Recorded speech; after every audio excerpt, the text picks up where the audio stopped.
Kali ini kita ketemu untuk lebih memperdalam materi tentang titik tembus. Jadi di sini saya kasih titik tembus bagian yang kedua.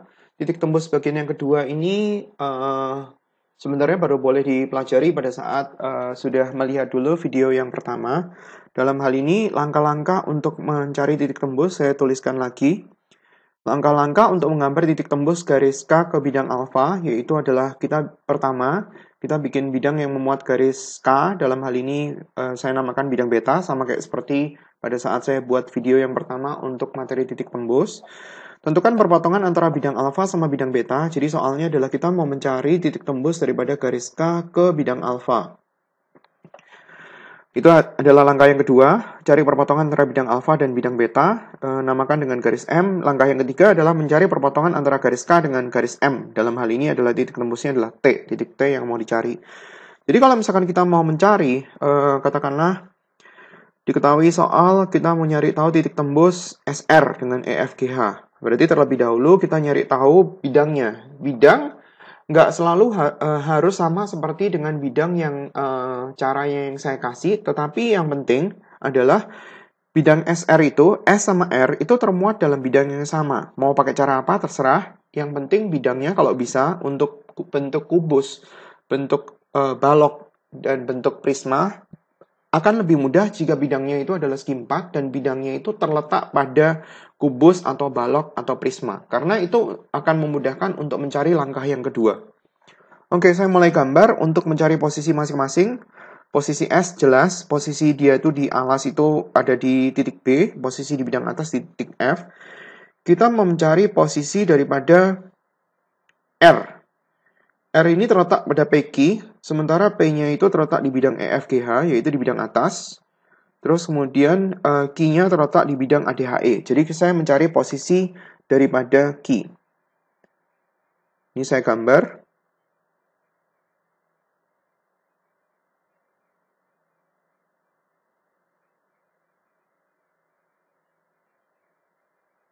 Ini Q. Kita mau mencari posisi R.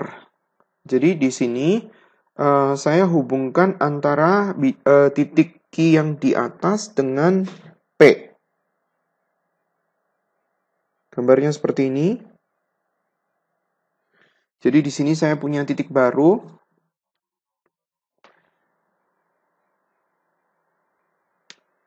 Di sini.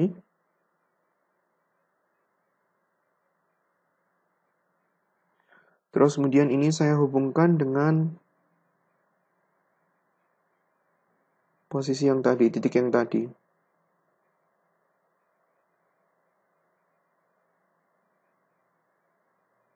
Ya, terus kemudian saya gambar untuk PQ, karena R terletak di PQ. Jadi kalau misalkan saya gambarnya adalah seperti ini. Ini titik-titik karena dia menembus ruang. Sampai di sini juga titik-titik. Nah, ini garisnya baru lurus. Dah. Terus kemudian baru saya mencari posisi titik R. Karena kita butuh SR. Di sini.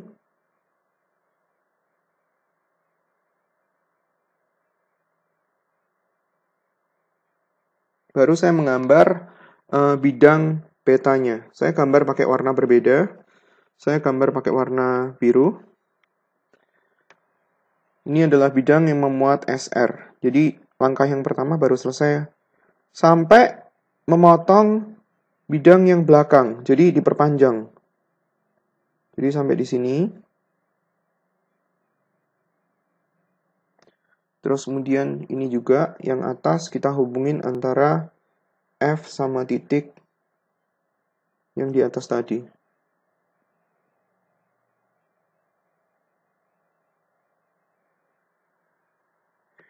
Ini meskipun dia kelihatannya miring, tapi sebenarnya garis ini adalah garis yang sejajar sama DH ya.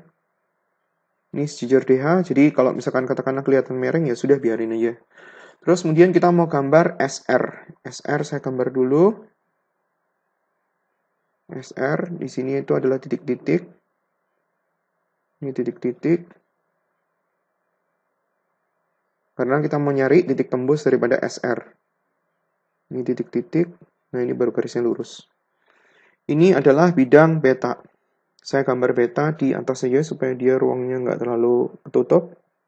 Oke, itu hasil daripada langkah pertama. Langkah yang kedua, kita harus nyari tahu perpotongan antara bidang beta sama bidang alfa 1, yaitu bidang EFGH.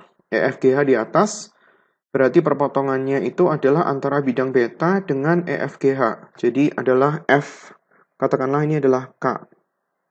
Hasil daripada langkah kedua adalah FK. Langkah ketiga, kita harus nyari tahu perpotongan antara SR dengan FK.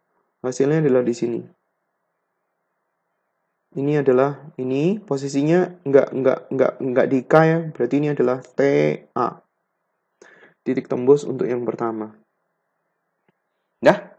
Soal yang kedua, kita nyari tahu perpotongan antara SR dengan bidang alas. Bidangnya udah, bidang yang memuat SR dalam hal ini adalah bidang beta.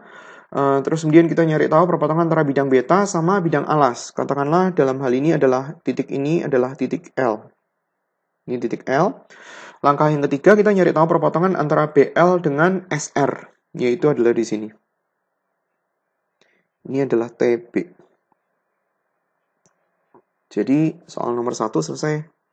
Nomor 1. Terus kemudian soal nomor 2. Agak lebih susah karena kita mau nyari tahu titik tembus PR dengan semua sisi kubus. Di sini ada posisi yang nggak jelas, belum digambar, yaitu adalah S, karena P adalah perpanjangan SN. Jadi S itu adalah sesuatu titik di sepanjang garis AE ini. Saya tambahkan nanti aja, supaya bikin gambarnya bagus. Kita mau nyari tahu P pada perpanjangan SN. Jadi di sini kita harus nyari tahu N itu ada di mana? N itu di bidang alasnya itu saya mau perpanjang karena alasnya itu dari bidang belakang, yaitu adalah DCGH. Jadi di sini saya perpanjang garis DC seperti ini. Terus kemudian saya cari tahu posisi N. N-nya kita bikin garis jajar DH. Jadi garisnya ini adalah garis lurus. Ini titik-titik karena dia nggak kelihatan di bidang belakang ya. Terus kemudian saya hubungkan antara P sama N untuk nyari tahu posisi S-nya. Karena posisi S-nya ini dia nggak jelas, jadi seharusnya ada gambarnya untuk S. Jadi kalau misalkan kita gambar, ini lurus, terus kemudian di sini titik-titik.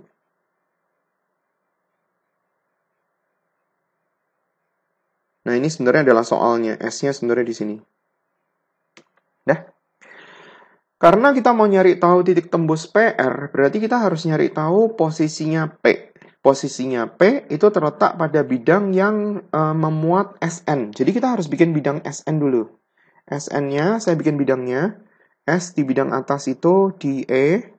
N-nya itu sudah terletak di bidang atas. Jadi maksudnya di bidang EFGH.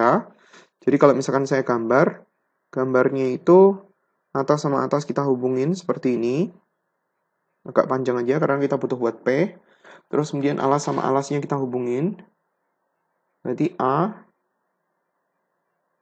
dengan titik proyeksi N pada alas. Gambarnya seperti ini. Saya perpanjang sekalian aja untuk kebutuhan P.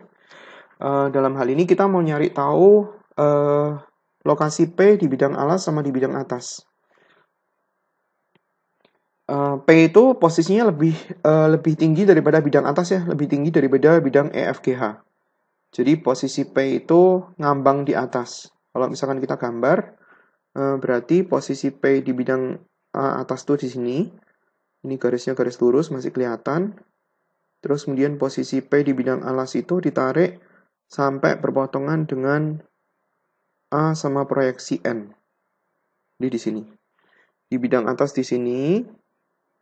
Terus kemudian di bidang alas, ini di bidang atas, ini di bidang alas. Udah? Karena kita mau nyari tahu perpotongan R, berarti kita harus nyari tahu posisi R. R itu berada di AM. Sementara M-nya di BCGF. Jadi kita harus nyari tahu posisi M dulu. M-nya itu di BCGF, jadi gambarnya itu kayak gini. Ya. Terus kemudian A sama proyeksi N di alas digambar. Gambarnya adalah titik-titik.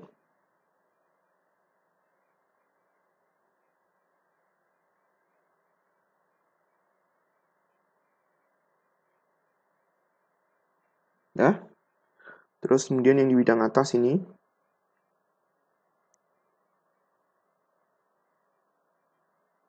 Terus kemudian kita nyari tahu posisi R di alas sama di bidang atas. Ini gambarnya titik-titik karena nggak kelihatan. Karena dia berada di dalam ruang. Ya. Terus kemudian saya hubungin bagian atasnya P sama bagian atasnya R, bagian bawah alasnya P, dan bagian alasnya R. Jadi kalau misalkan saya gambar pakai warna berbeda, supaya kelihatan atasnya P dengan atasnya R. Gambarnya seperti ini. Ya. Terus kemudian bidang alasnya, alas sama alas.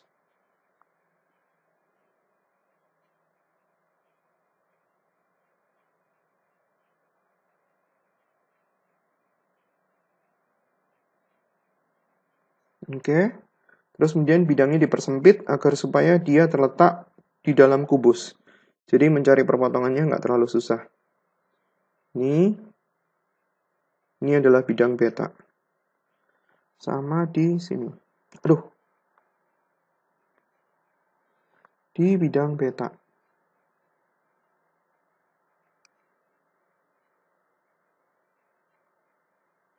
Oke. Ini adalah bidang beta. Saya nuliskan beta di mana? Saya nuliskan beta di sini aja. Sini aja supaya kelihatan. Oke.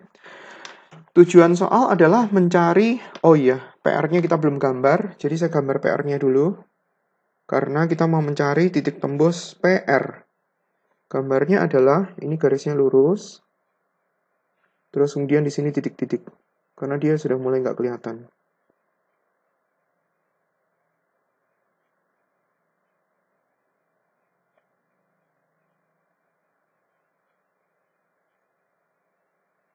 Ya. Oke. Itu bidang beta. Terus kemudian langkah yang berikutnya. Kita mau nyari perpotongan dengan semua sisi kubus. Jadi langkah yang pertama, saya mau mencari perpotongan dengan bidang depan. Bidang yang tegak-tegak dulu ya. Bidang depan, APFE, bidang samping kanan, bidang belakang, terus kemudian bidang samping kiri. Karena kita mau mencari perpotongannya itu di luar daripada kubus, berarti bidang yang beta tadi diperpanjang supaya dia berpotongan dengan bidang APFE. Diperpanjang, terus kemudian bidang betanya diperpanjang dulu, supaya dia berpotongan dengan bidang APFE. APFE saya gambar dengan warna hijau. Saya perpanjang APFE, alasnya AB dipotongin dengan alasnya bidang beta. Di sini, terus kemudian bidang atasnya EF diperpanjang, dipotongin dengan bidang beta. Meskipun ini kelihatannya mereng, seharusnya garis ini membayangkannya itu sejajar dengan garis BF ya. Ini sebenarnya garisnya sejajar sama BF. Terus pada saat kita mau mencari perpotongannya, waduh, perpotongannya ada di bawah, nggak ketemu lagi ya. Langkah berikutnya adalah kita motongin PR. Aduh, nggak ketemu. Ini gambarnya nggak cukup ya. Ini, aduh, cari sendiri ya. Karena seharusnya kita nyari tahu perpotongannya itu ini diperpanjang sampai berpotongan dengan ini. Dan nanti hasilnya di sepanjang garis ini. Saya tulis di sini aja ya, TA ya. Titik tembus terhadap APFE. Terus kemudian soal yang berikutnya, kita mau cari perpotongan dengan BCGF, bidang samping kanan. PR, bidangnya adalah bidang beta, ingat. Terus kemudian sama BCGF, perpotongannya adalah di garis ini. Saya kasih panah 1. Terus kemudian tinggal dipotongin dengan PR. Berarti titik tembusnya di sini. Ini TB. Terus kemudian yang berikutnya adalah perpotongan dengan bidang belakang, CDHG. Perpotongan antara bidang beta sama belakang itu adalah di garis ini. Saya kasih panah lagi. Jadi kita nyari tahu perpotongan garis yang saya kasih panahnya ini dengan PR. Titik tembusnya di sini, di bidang belakang juga. Ini adalah TC. Terus kemudian soal berikutnya, kita nyari tahu perpotongan antara bidang beta dengan bidang ADHE. Karena kan dia nyari tahu perpotongan dengan semua sisi kubus kan. Bidang ADHE kita perpanjang sampai dia berpotongan dengan bidang yang biru. Saya pakai ADHE-nya itu warna hijau. Saya nyari tahu perpotongan alasnya, alas daripada bidang beta dengan alas daripada yang ADHE. Yang di alas sudah, yang di bidang atas sudah. Nah, sekarang saya gambar titik perpotongannya. Di sini sama di bawah. Udah. Gambarnya titik-titik karena dia nggak kelihatan.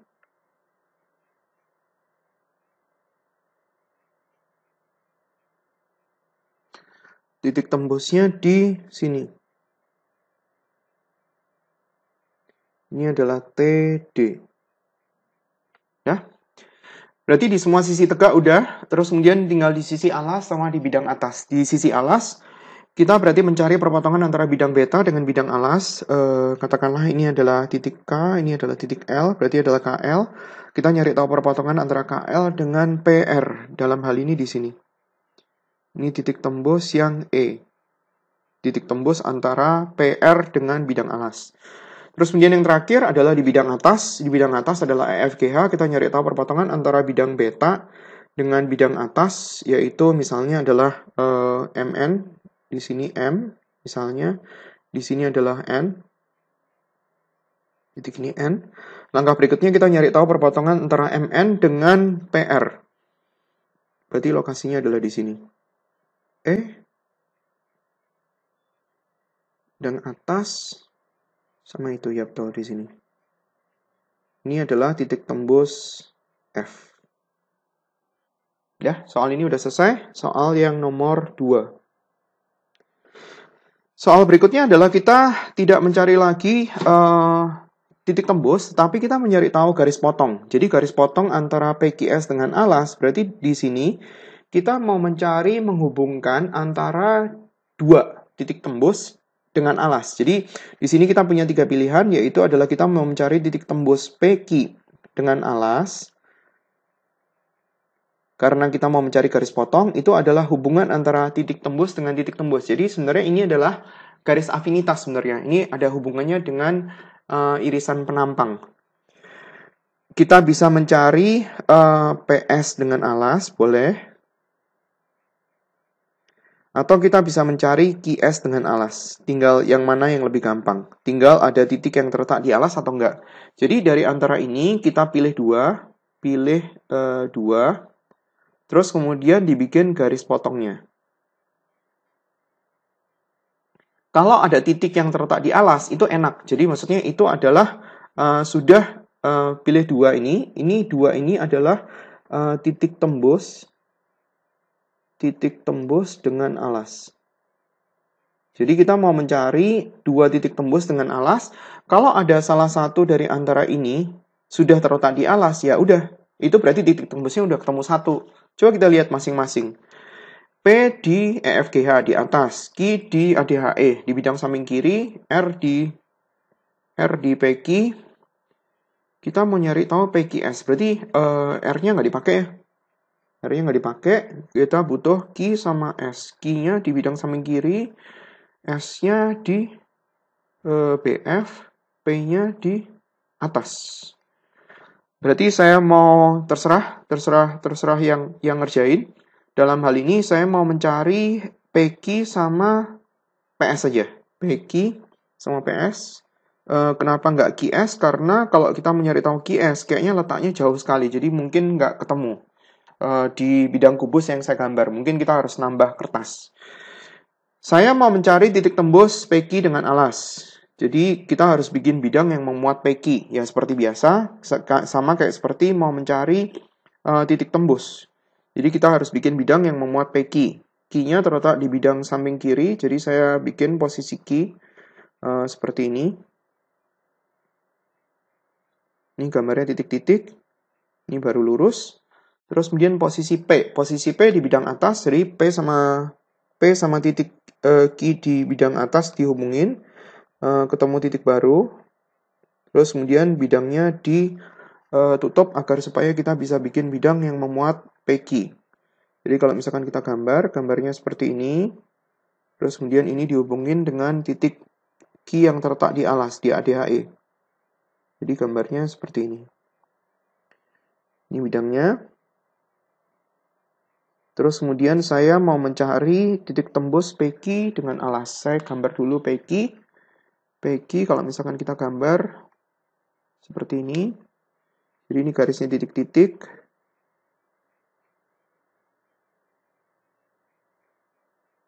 Ini lurus. Dah. PQ sama alas. Berarti perpotongan sama alas itu terletak di KL. KL dipotongin sama PQ, berarti titik tembusnya di sini. Ini adalah titik tembus yang pertama, TA. Sudah dapat satu. Titik tembusnya adalah TA. Kita mau nyari tahu titik tembus satunya lagi, yaitu adalah titik tembus PS dengan alas. PS berarti saya harus bikin bidang PS. Saya gambar pakai warna berbeda. Saya gambar pakai warna merah. PS, saya cari tahu posisi P di alas, berarti kalau misalkan kita gambar di sini, gambarin titik-titik karena dia berada di dalam ruang. S, posisi di alas di B, berarti kalau misalkan kita mau bikin bidang PS, berarti adalah ini, dari B dihubungin sama alasnya P. Gambarnya di situ, terus kemudian bidang atas dan bidang atas dihubungin. Seperti ini. Garisnya lurus karena dia terletak di bidang EFGH yang garisnya lurus semua. Terus kemudian saya bikin bidang tertutupnya yang terletak di dalam kubus. Seperti ini. Ya. Terus kemudian kita gambar garis PS karena kita mau mencari titik tembus PS dengan alas. PS. Di sini gambarnya titik-titik.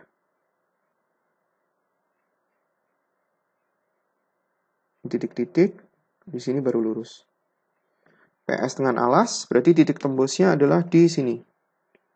Itu harusnya adalah TB. Saya nggak tulisin TB di situ karena tempatnya terlalu kecil. TB udah ketemu, berarti garis potongnya itu adalah garis yang menghubungkan TA dan TB. TA dan TB ini akan muncul garis potong. Garis potongnya saya kasih warna berbeda. Saya kasih warna biru aja. Nah, ini garis potong yang diminta. Menghubungkan titik TA dan TB. Ini titik-titik. Ini TA. Terus kemudian dihubungkan dengan TB. Ini TB. Titik-titik baru lurus. Ini adalah garis potong yang diminta di soal. Garis potong ini di topik berikutnya, ini sebenarnya namanya adalah garis afinitas. Yaitu garis yang menghubungkan titik tembus titik afinitas.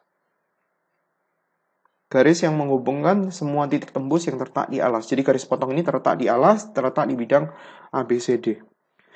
Contoh berikutnya mungkin lebih gampang untuk nanti lebih dimengerti. Gambarkan garis potong AQR dengan alas. Seperti biasa, kita mempunyai 3 pilihan, yaitu adalah kita mau mencari titik tembus AQ dengan alas. Kita punya pilihan AR dengan alas. Kita mau mencari tahu titik tembus AR dengan alas. Kita mau mencari titik tembus QR dengan alas. Saya ganti pen dulu karena saya mau gambar garis potongnya itu pakai warna biru semua. Saya pakai warna hijau. Di sini kita punya A, Q, sama R. Q di bidang atas atau belakang, R terletak di bidang BCKF samping kanan. Nah, titik A-nya enak. A-nya ini sudah terletak di alas. Karena A-nya ini sudah terletak di alas, berarti kan di sini nanti kan kita mau mencari titik tembus 2 biji. Titik tembus. Nah, titik tembus 1 bijinya itu adalah titik A. Jadi titik A-nya ini tinggal dicari sama titik tembus yang satunya lagi, misalkan TA. Jadi karena titik A-nya ini adalah titik yang akan dilewatin oleh garis potongnya nanti, garis potong yang mau dibikin atau garis afinitas. Garis potong di sini itu adalah garis afinitas. karena dia mau nyari tahu titik tembus sama alas. Jadi kalau bukan sama alas, namanya garis potong biasa. Kita harus nyari titik tembus satunya itu dari QR, karena kita nggak bisa pakai A titik A lagi. Jadi kita harus bikin bidang yang memuat QR. Saya cari tahu posisi R di bidang alas sama di bidang atas. Di sini dihubungin. Sementara titik Q-nya saya hubungin dia terletak di bidang CDHG. Berarti gambarnya seperti ini. Ini titik-titik. Nah, terus kemudian dihubungin bidang yang memuat QR. Seperti ini. Dan seperti ini.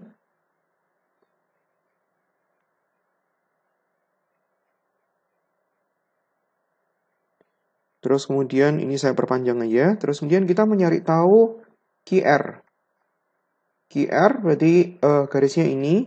Langkah keduanya adalah perpotongan antara bidang QR sama bidang alas. Jadi ketemu titik tembusnya di sini. Ini titik tembus A. Ya. Nah, sekarang kita tinggal menghubungkan antara A sama TA. Nah, itu adalah garis potong yang diminta. Garis potongnya karena tadi saya mau bikin pakai warna biru, jadi ini sekarang warna biru aja. Garis potongnya ini terletak di alas, dan garis potongnya ini merupakan perluasan dari alas. Ini terletak di alas. Ini adalah garis potong yang diminta. Garis potong. Garis potong AQR dengan alas. Udah mulai paham ya? Sekarang coba yang berikutnya. Nah, ini beda. Ini bukan garis afinitas lagi karena dia sama bidang EFGH. Jadi, kalau kita mau nyari tahu garis potong, saya ganti pen aja. Kita mau mencari garis potong PQR dengan EFGH. Jadi, kita nyari PQ dengan EFGH.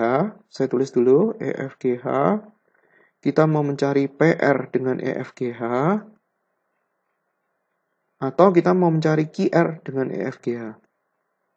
Kalau ada satu titik yang terletak di bidang EFGH, kita harusnya manfaatin P di CDHG, bidang belakang, Q di ADHE, samping kiri, R di bidang ABFE, di bidang depan. Nggak ada yang terletak di EFGH, jadi terpaksa. Kita harus bikin satu-satu. Q-nya di ADHE. Q-nya nggak kelihatan jelas, jadi saya gambarkan, katakanlah Q-nya di titik sini. Jadi apa yang kita mau bikin? Sama EFGH itu di bidang atas. Saya mau bikin PQ sama QR aja. Gambarnya bisa kelihatan nggak ya? Q-nya di sono, P-nya di bidang samping kiri.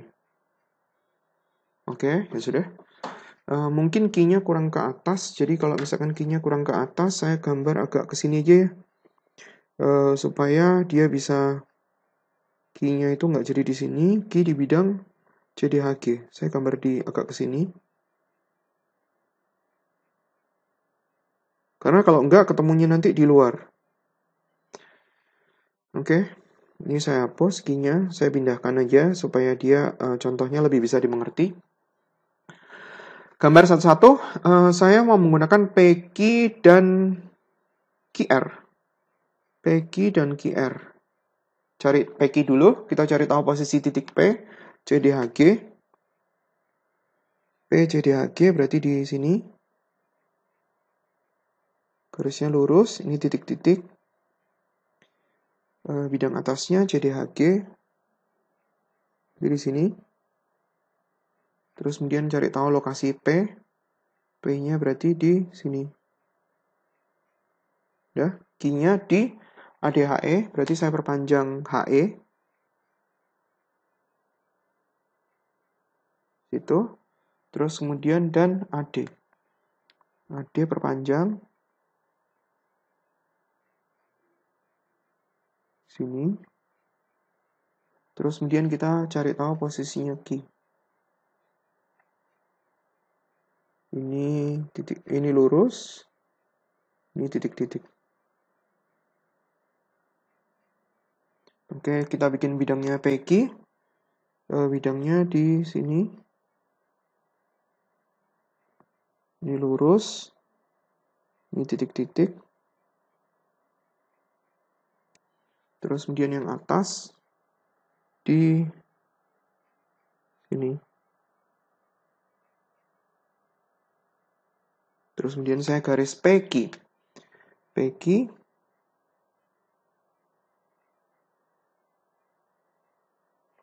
Ini lurus. Terus kemudian ini titik-titik.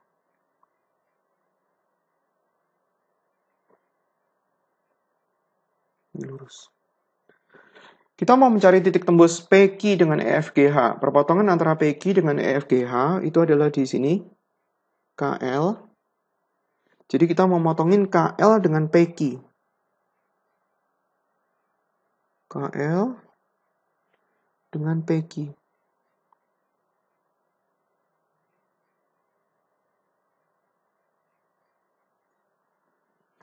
Garisnya nggak terlalu bagus ya, jadi kalau mau bikin saya agak goyang tangannya. Ini adalah TA. Terus kemudian kita mau bikin QR dengan EFGH. Saya bikin pakai warna berbeda. QR, posisi Q di alas sudah tahu, posisi R di bidang ABFE. ABFE di bidang depan. Jadi kalau misalkan saya gambar, AB diperpanjang, terus kemudian EF diperpanjang. EF diperpanjang, kita cari tahu posisi daripada R. R di bidang alas sama di bidang atas sudah ketemu. Di sini, sama di bidang alas. Terus kemudian kita perpanjang bidangnya. Kita bikin bidangnya QR. Jadi bidangnya itu di sini.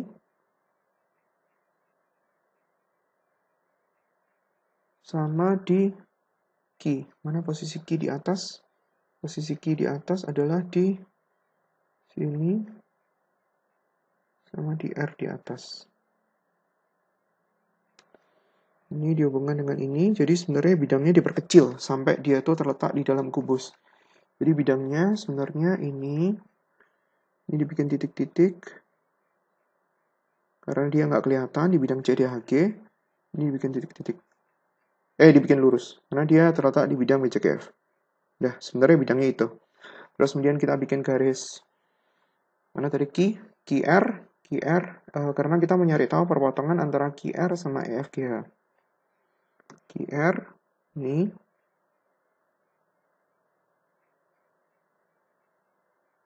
kelihatan, ini titik-titik. QR sama EFGH perpotongannya di MN. Jadi kalau kita mau nyari tahu titik tembusnya, MN diperpanjang dan QR diperpanjang. QR diperpanjang, berarti hasilnya di sono. Garisnya lurus. Sorry, nggak harusnya kesambung. Terus kemudian MN diperpanjang. MN diperpanjang berarti di sini. Oke. Titik tembusnya itu adalah di sini. Ini adalah TB. Ini hasilnya adalah TB. Nah, sekarang kita nyari tahu garis potong. Garis potongnya itu adalah garis yang terletak di bidang EFGH. Jadi kita menghubungkan TA dan TB. Nah, ini adalah garis potongnya. Dan di sini nggak bisa disebut sebagai garis afinitas karena garis potongnya ini nggak terletak di alas. Jadi ini garis potong biasa. Garis potong antara PQR dengan EFGH. Jadi artinya garis potong ini juga terletak di bidang EFGH. Udah? Yang berikutnya. Sekarang ada urusan dengan menghitung. Nah, menghitung ini kalau misalkan kita mau nyari tahu, kita harus menentukan dulu posisinya ada di mana, terus kemudian kita tentuin dimensi 2-nya di mana, baru kita hitung. Jadi di sini kita mau nyari tahu titik tembus HM pada BDG. Jadi kita gambar dulu BDG.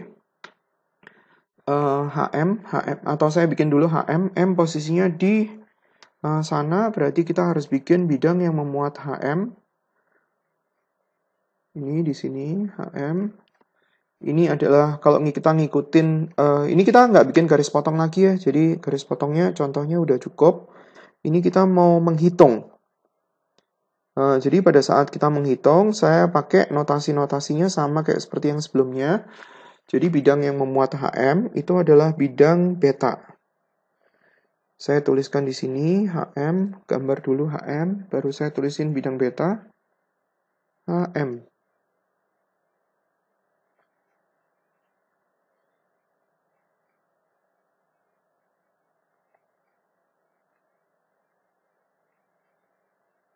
Oke, ini adalah bidang beta. Sementara saya bikin bidang alfa dulu, BDG. Bidang alfa saya tuliskan pakai merah. BDG, kalau misalkan kita gambar, BDG di situ, ini lurus, terus kemudian ini titik-titik, ini bidang alfa.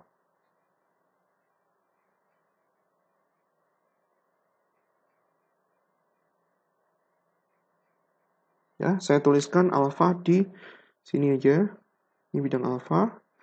Langkah kedua adalah kita nyari tahu perpotongan antara bidang alfa dan bidang beta. Perpotongan antara bidang alfa dan bidang beta di sini. Jadi saya kasih nama di sini adalah titik K. Langkah ketiga adalah nyari perpotongan antara DK dengan HM karena kita mau nyari tahu lokasi T. Di sini adalah lokasi T. Ini lokasi T ini ada di dalam ya. Dia bukan terletak di sepanjang garis BF. Karena dia nggak berpotongan di BF. Seakan-akan dia di BF, tapi sebenarnya dia nggak di BF. Nah, setelah kita tahu posisi T, bidang dimensi 2-nya kita copot. Di sini ada titik M, katakanlah di sini adalah titik N. Karena kita mencari tahu HT dan MT. HT dan MT itu terletak di bidang DMNH. Jadi kita lepasin bidangnya. Dimensi 2-nya kita lepas. Gambar sesuai dengan posisinya relatif dia. D-nya di sebelah kiri, M-nya di sini, terus kemudian N-nya di sini, terus kemudian di sini adalah H. Kita harus nyari tahu posisi daripada T. Posisi daripada T itu adalah perpotongan daripada HM. HM di sini dibikin garis. Terus kemudian kita nyari tahu posisi T. Berasal dari perpotongan DK dengan HT. Posisi K kalau kita cari itu adalah perpotongan garis MN dengan GB. Itu posisinya di tengah-tengah ya. Kalau bingung berarti dicopot dulu bidang BCGF seperti ini. Saya lepasin kecil aja. Di sini adalah BCGF. Berasal dari perpotongan antara BG dengan N. N kan posisinya di tengah-tengah kan ya. N, M. Kayak gitu. Ini adalah segitiga yang sebangun. Berarti perbandingannya ini kan 1:1. Berarti ini kesimpulannya 1:1. Jadi posisi K itu di tengah-tengah daripada MN. Posisi K kita gambar di sini. Setelah kita tahu bahwa dia di tengah-tengah, dibikin garisnya. Dan kita mendapatkan bahwa ini adalah posisi T. Cara untuk menyelesaikan daripada pekerjaan ini adalah kita menggunakan cara daripada punya kelas 9 yang dia itu membutuhkan kesebangunan. Jadi di sini kita harus pintar-pintar untuk melihat kesebangunan yang mana yang bisa ditampilkan. Jadi di sini kesebangunannya adalah segitiga ini dengan segitiga ini. Kenapa dia sebangun? Karena sudut T di sini adalah sudut yang bertolak belakang dengan T di sini. Sudut yang di sini saya gambar pakai bulat. Sama ini adalah sudut yang dalam berseberangan karena garis DH sama garis MK itu adalah garis yang sejajar. Terus kemudian yang ini itu dalam berseberangan dengan sudut H. Jadi di sini kalau misalkan kita mencari tahu perbandingannya, saya tuliskan pakai variabel mungkin. Di sini misalnya saya pakai variabel X, berarti di sini perbandingannya 2X. Perbandingannya 1:2. Kalau kita lihat yang di depan sudut bulat, di sini di depan sudut bulat, kalau misalkan di depan sudut bulat sini saya kasih perbandingan 2Y, berarti di depan sudut bulat ini saya kasih perbandingan Y. Yang di depan sudut bintang untuk segitiga yang besar saya kasih perbandingan Z, berarti di sini perbandingannya juga Z. Pakai variabel yang kecil ya. Karena kita mau mencari HT dan MT, HT dan MT itu perbandingannya 2Y banding Y. Jadi kita harus mencari HM. Nah, sekarang kalau kita mau mencari HM, berarti kita harus mencari segitiga yang siku-siku. Kita bisa menggunakan HNM, siku-siku di N, atau HDN. Kalau saya menggunakan HD. H. Ini ada H. Ini ada D. Ini ada M. Nah, sekarang kita lihat dari rusuknya. Rusuknya 1 cm. Berarti HD adalah 1 cm. Nah, DM kita cari. DM kita cari dari mana? Kita cari tahu dari segitiga DCM. DCM, kalau misalkan saya gambar, di sini ada D, di sini ada C, di sini ada M, C, ini M. Kalau bingung, dikecilin dan dikerjain pakai perbandingan. Ini diskusiku, DC1, CM setengah. Akan lebih mudah kalau misalkan kita bikin supaya dia itu jadi bilangan bulat. Ini dikali 2, berarti 2. Ini dikali 2, berarti 2. Terus kemudian di Pitagoras, 2. Dikali 2 ini 1.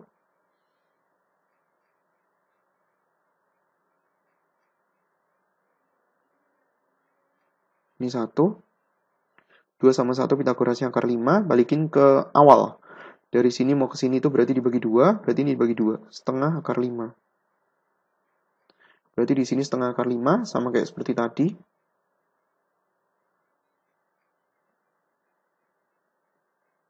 Sama kayak seperti tadi, kita bikin perbandingannya dikecilin atau digedein. Dikali 2, berarti ini 2. Dikali 2, berarti ini akar 5. Pitagoras dari 4 dan 5, berarti akar 9, berarti di sini 3, balikin ke aslinya. Dari 2 mau ke sini, berarti kan dibagi 2, berarti ini dibagi 2, berarti 3/2. Berarti HM sama dengan 3/2, sehingga kalau misalkan kita mau mencari HT itu perbandingannya adalah 2Y dibanding 3Y dikali sama HM. Berarti adalah 2/3 dikali sama HM, HM-nya nilainya 3/2, berarti hasilnya adalah 1. Kalau kita mau mencari MT perbandingannya adalah Y dibagi dengan 3Y dikali sama HM, berarti 1/3 dikali sama 3/2, berarti hasilnya adalah setengah. Satu contoh perhitungan lagi. Kita mau mencari titik tembus FM dengan ACH. Saya ganti pen dulu. FM. Jadi saya cari bidang yang memuat FM, yaitu bagus sekali bidangnya, yaitu adalah BDHF.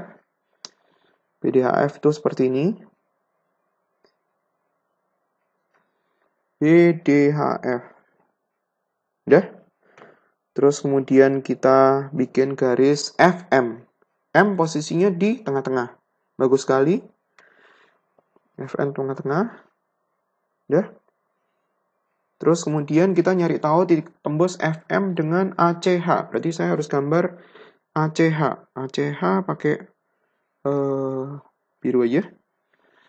ACH.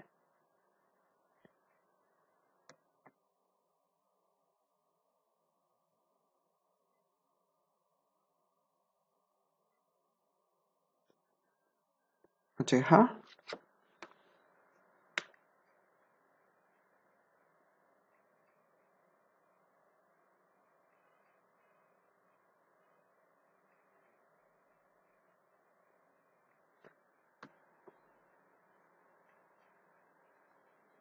Gambar ininya juga titik-titik. Udah, langkah ini adalah bidang alfa. Ini adalah bidang yang memuat FM, bidang beta. Kita cari tahu perpotongannya.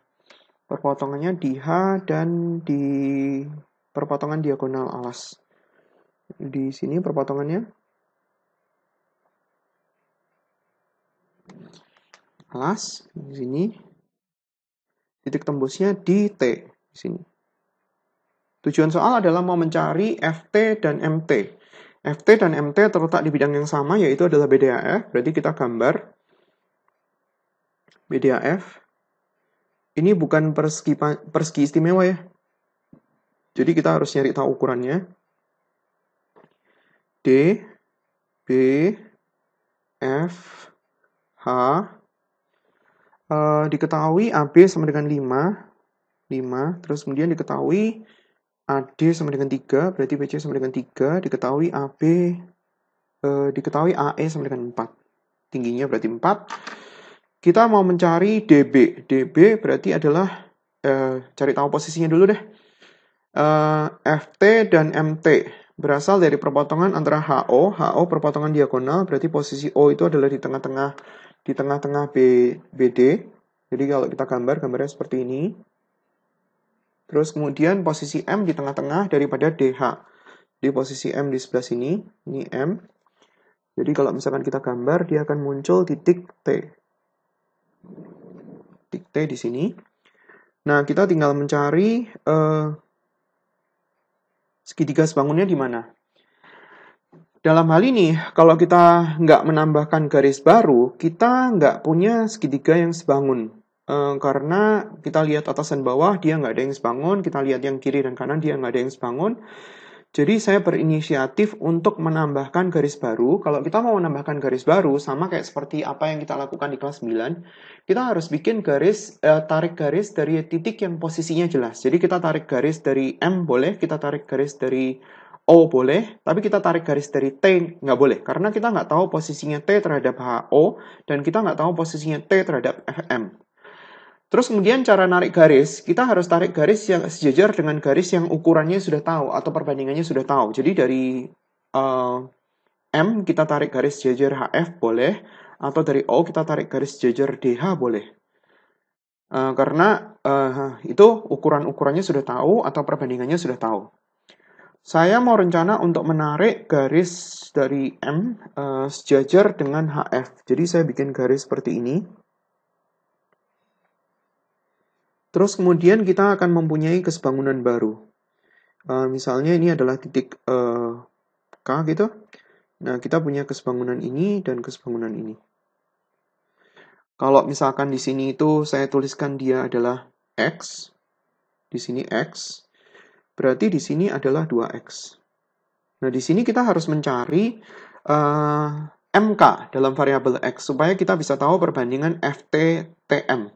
Jadi di sini saya menggunakan perbandingan kesebangunan daripada yang ini, yang di kelas 9. Di sini ada MK, saya gambar persis dengan posisi seperti itu. Ini ada H, ini ada D, ini ada O. Nah, di kelas 9 ada perbandingan ini, MK dibanding sama DO, sama dengan HM dibanding sama HB.